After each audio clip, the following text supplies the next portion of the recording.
Alright guys, so here's the one I've probably been warning you about for around a year. You know, we keep our cans and we keep our tins, and one day we got too much time on our hands and this happens. So I want to show you this stove. This thing works great. It'll cook a large meals. It's full-size burner. Let me bring you in a little bit. Okay, so you got your feed for your fire here. Also can use that for more air. Down here on the bottom you got extra air intake, ash clean out. You got a raised floor up to here. So that's nothing down there, no fire down there. That's cool. Fairly cool on the bottom. I mean, the heat travels through the metal, but that's about it. Okay, and then I mean, this thing keeps a good steady heat. You can control it pretty good, especially rather than just using twigs. When I cut my firewood, I'll slice it off in like a 2-inch round and then split it into chunks like this, and these things work great in there. So, but I've come up with a new type of grate system also. So let me I'm cooking me some beans right now, some soup beans with carrots and ham.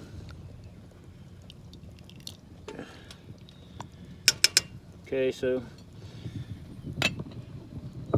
let's back up a little bit and I'll show you how I've done this in case you're interested. Hey guys, so here we are. I made quite a mess here, but I'll kind of walk you through this, how I done this. I'm gonna save you from all the drilling and cutting and all that. I figure if you're making these, you probably you have some experience with a drill and maybe a Dremel tool or snips and whatnot. You're gonna wear safety glasses or gloves and just being careful when you do all that, adult supervision. But anyway, I start with a 2 chock full of nut cans. Peel the label off. First thing I did was drill all my holes around the outside. I did top and bottom, and then I did very bottom because I want a raised bottom in this. So I only did the center ring, and hole size is personal preference. I prefer more smaller holes than the larger ones, just so the coals and ashes aren't falling out. Okay, and I have started. I got a large Altoids tin and a small Altoids tin.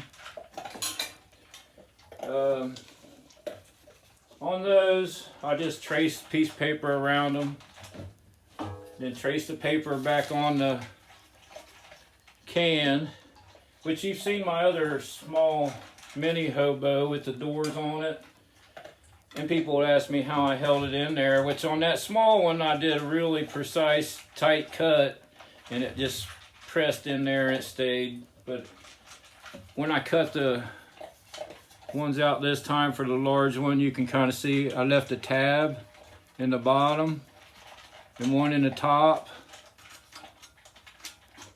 Okay, and then I carefully do this where you can just take a little bit out of time where you're getting a good fit. And then before I cut the bottom out of my Altoids tin, I put a slit across the top and the bottom right about in the middle. I've pretty much wore out all my cutting wheels, but you know, with the Dremel, the little cutting wheels, which this can be done with snips and a drill too, which the snips will be a little harder. But what I would do is just drill 2 holes, like maybe a 1/4 inch, and then just leave like 2 1/4 inch tabs stuck up out there if I was using the snips, and then take pliers and kind of straighten everything out. But once you get them in, you're just going to tinker around with it a little bit till you find the right fit there, take a little out, add a little. I like a right hand opening door, so you slide them slots up there.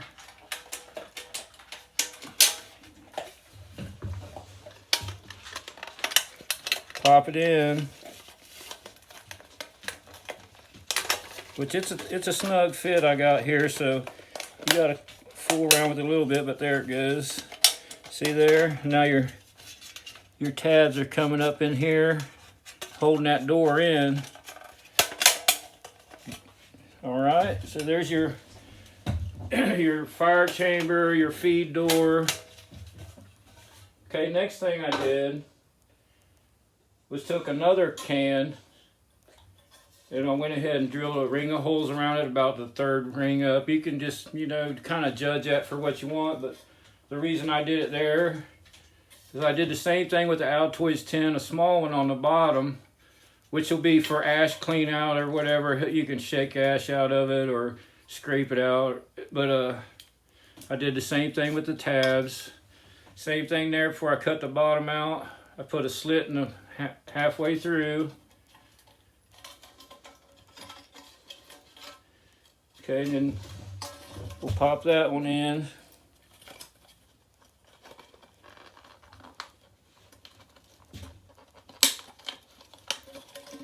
Okay, and I left that door where it opened down and hang out. I really don't like the coals and ashes falling out all over when I'm using these Hobo stoves or twig stoves or wood cooker, whatever you want to call this thing. This is 100% over-engineered, but you know, one day when the bigwigs get a hold of it and make it out of titanium and stainless steel and try to sell it to you for who knows how much, we'll just say we told you so. But anyway, once you get that in, I come up a few rings and then one more ring, cut it off. And then once I had that cut off, I lined up my doors. You don't have to, but that's where I wanted mine. And then I just made a mark on the here and mark down here. And then cut those little rings off, just leaving me tabs, all right? Once you have all those tabs and everything in place, and you got your marks on here where your tabs are, I just took a can opener, you know, cut a little slit there for that tab, where each one of them tabs are, okay? And then you can fit that together. Line my doors up. See the little cuts from the can opener there, and then you got your tab. You slide them in.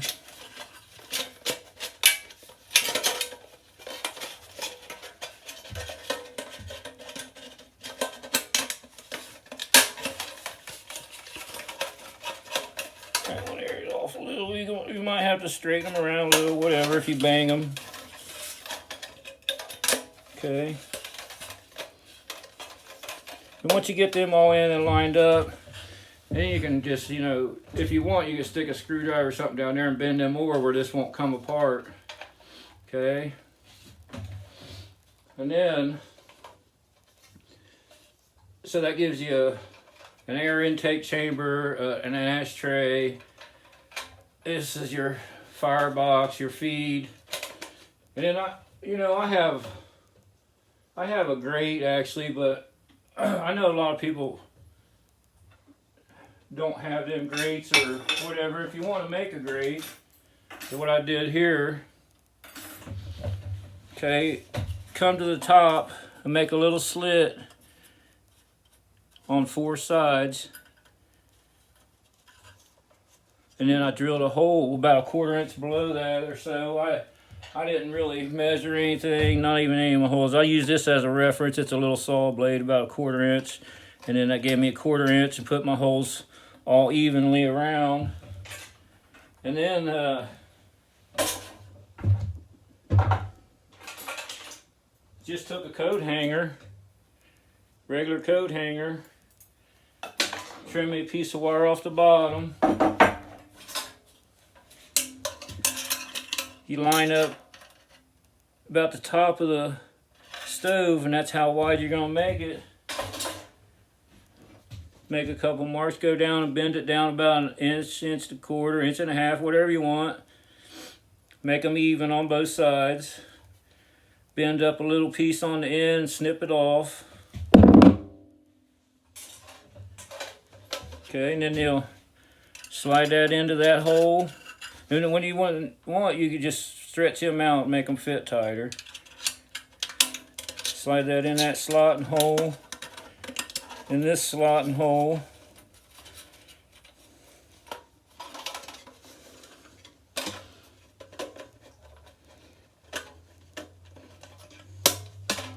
Okay, you're gonna have that crossing there to make you a nice little grate. That's what keeps these things burning good, is you get them elevated off the thing and make you a grate on there. That's real simple, real easy grate to make. Doesn't cost you a dime really. And then these chock full of nut cans, they got that lip on there, which I know if you're using the regular cans that don't have that lip, like these, coffee can or bean, the bean cans or vegetable cans, what I thought about, you just go ahead and make a slit, 3 slits, okay, in the top of that can, which would be, up there where your grate is, and then you can just bend them 2 tabs down and have your hole right below that, which is the same thing, just like that. Okay, and I think that's about it. I think I told you everything. Simple as that. I like to use these little, almost a half cone, half round bits and touch up my holes, take all them burrs off, because them drill bits will leave a nasty burr. You gotta be careful, wear gloves or whatever, I used the sanding drums to clean up the corners and stuff on these, to get them corners right, and just barely take a little off as I needed it. Just taking my time and getting a nice fit on all that. No big deal, and there we go.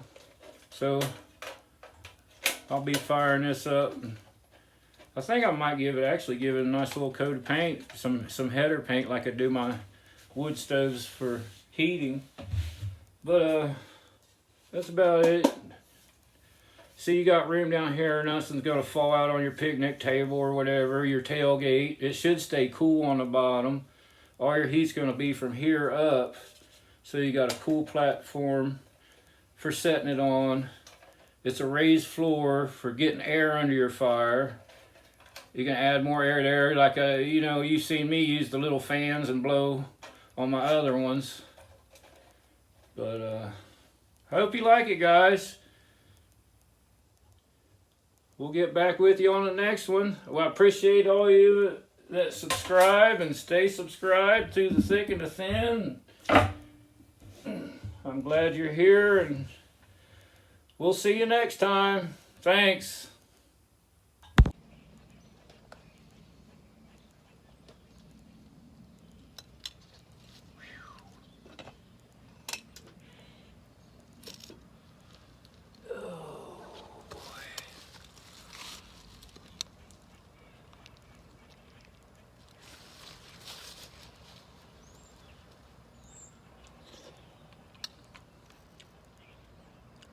Have a nice day, everybody.